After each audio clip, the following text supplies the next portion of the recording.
بسم الله والحمد لله والصلاة والسلام على رسول الله. أيها الحضور الكريم، السلام عليكم ورحمة الله. أعالج هذا الموضوع من خلال مقدمة ونقطتين وخاتمة. المقدمة تلفت النظر إلى مسألة تحملنا المسؤولية جميعاً. ما هذه المسألة؟ الشريعة زاخرة بالأحكام الشرعية الضابطة لحركة الإنسان في جميع مناحي الحياة. مسألة محسومة تماما، ولكن مسؤوليتنا جميعا تكمن في ضرورة استثمار تلك الأحكام الشرعية والعمل على تحويلها إلى مشاريع متحركة في المجتمع. أكتفي بهذا. لذلك هنا الامتحان، هنا الاختبار. مؤتمرات عالمية في هذه الكرة الأرضية تشهد بأن الشريعة الإسلامية صالحة لكل زمان ومكان. مؤتمر لاهاي 1937، مؤتمر لاهاي 1948، مؤتمر باريس 1951، وغيرها من المؤتمرات التي حضرها بعض علماء الشريعة، ولكن معظم حضر هذه المؤتمرات الكثير من العقول الكبيرة في المجال الاقتصادي، في المجال القانوني وغيرهما من المجالات. إذن كيف نحول هذه الأفكار والقيم والأحكام المبثوثة في الوحيين إلى مشاريع ومؤسسات عاملة متحركة في المجتمع؟ موضوع حديثنا اليوم عن الصرافة الإسلامية. تأتي النقطة الأولى قبل نظام بنك الجزائر. نعتبر جميعا نظام بنك الجزائر الصادر بتاريخ 20 رجب 1441 الموافق 15 مارس 2020 نقطة تحول في الجزائر. لذلك منهجيا نعتبر هذا الحدث حدثا مهما نؤرخ له. لذلك تأتي النقطة الأولى قبل صدور نظام بنك الجزائر 2002 المحدد والمبين للعملية البنكية المختلفة التي أوردها حصرا في المادة الرابعة. ثم تأتي المواد التترى معرفة تعريفات موجزة لتلك العملية البنكية: المشاركة، الإجارة، المرابحة، المضاربة.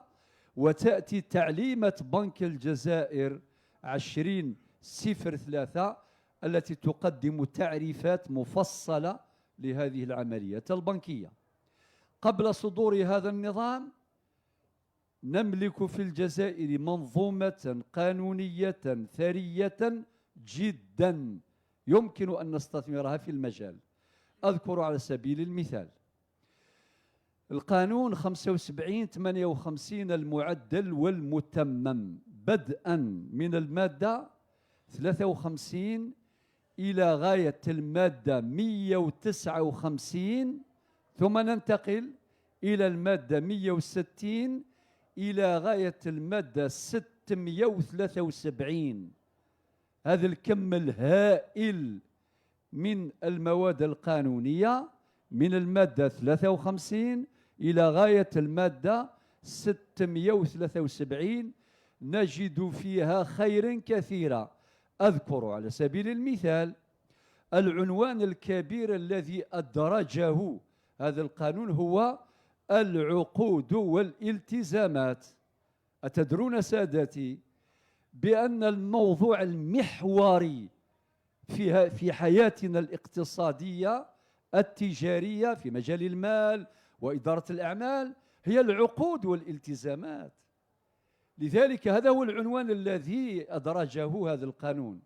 وربنا يقول في سورة المائدة الآية الأولى: يا أيها الذين آمنوا أوفوا بالعقود. وتأتي هذه المواد الكثيرة لتفصل مجمل ما ورد في الوحي الطاهر. أكتفي بالإشارة دون تفصيل. ثم نأتي إلى قوانين أخرى في الجزائر أمرها عجب. أين يكمن العجب؟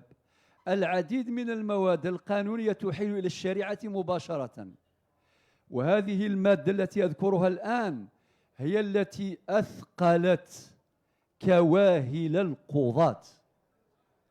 ما هي المواد التي تحيل إلى الشريعة الإسلامية؟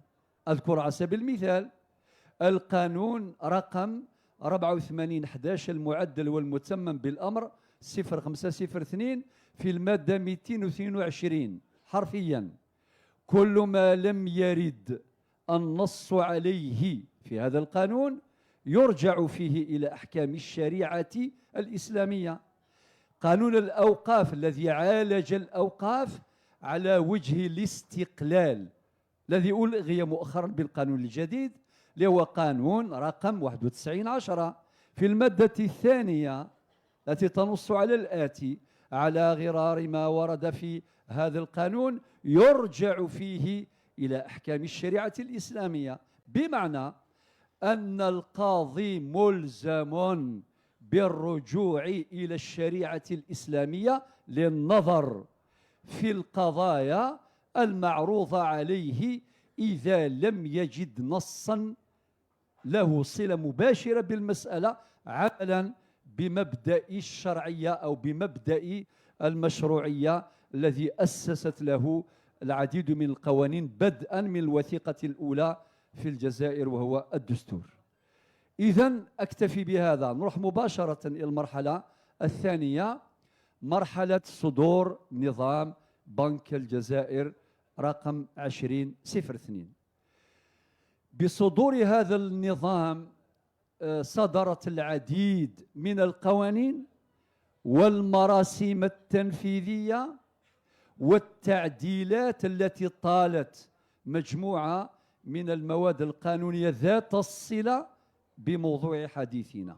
أذكر أيضا على سبيل المثال لا على سبيل الحصر. خلينا نتكلم شوي عن نظام بنك الجزائر.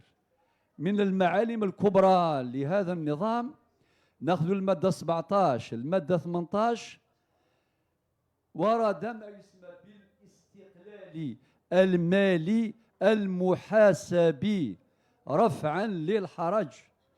ورد أيضا في هذه المادة، في المادة الثانية منها، ما يسمى بالاستقلال التنظيمي الإداري.